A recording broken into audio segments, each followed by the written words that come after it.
لیکن آپ کا دل جو ہے اس کے اندر ریاکاری ہے, اس کے اندر تکبر ہے, اس کے اندر بغض ہے, اس کے اندر کینہ ہے, اس کے اندر نفرت ہے, اس کے اندر غصہ ہے, مطلب بہت ساری یہ دل کی بیماریاں ہیں. تو یہ ساری چیزیں ہم نے نا اپنے اندر آئیڈینٹیفائی کرنی ہے اور باری باری ان کو باہر نکالنا ہے. So this is a great book for that, highly recommended, دل کی اصلاح بائی شیخ صالح المنجد. جیسے علماء جو ہے نا ضیاء بھائی یہ بھی کہتے ہیں کہ کبھی کبھی ایک شخص جو ہے نا وہ عالم نہیں ہوتا, ٹھیک ہے, لیکن مقام بڑا پا لیتا, لیکن وہ مقام علماء سے زیادہ پا لیتا ہے, کیونکہ وہ فروٹ آف علم جو ہے نا, جو ایک عالم کو کبھی کبھی نصیب نہیں ہوتا بیکاز آف مینی تھنگس, دل کی حالت کی بنا پہ. لیکن چونکہ اس بندے کی دل کی حالت ایسی ہوتی ہے, اس کے دل میں اتنی ہیوملٹی ہوتی ہے, اللہ تعالیٰ سے لگا ہوتا ہے, وہ والا علم نہیں ہوتا جو کہ ایک عالم کے پاس ہوتا ہے, لیکن مرتبہ ہی اس سے زیادہ پا لیتا ہے.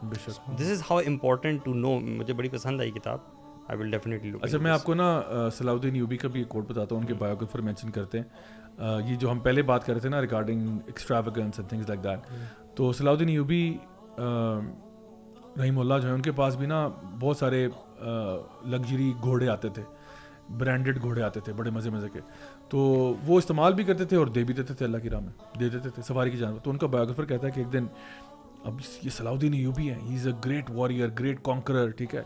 جنہوں نے جیروسلم فتح کیا مسلمانوں کے لیے. تو کہتے ہیں کہ ایک دن میں ان کے ساتھ سفر پہ نکلا ہوا تھا, تو جو ہے نا صلاح الدین ایوبی مجھے کہتے ہیں کہ اپنے بایوگرافر کو کہ ایسے ہی پونڈر کرتے ہوئے کہتے ہیں کہ اس دنیا میں کچھ ایسے لوگ ہوتے ہیں جن کے لیے مال اور مٹی برابر ہوتے ہیں.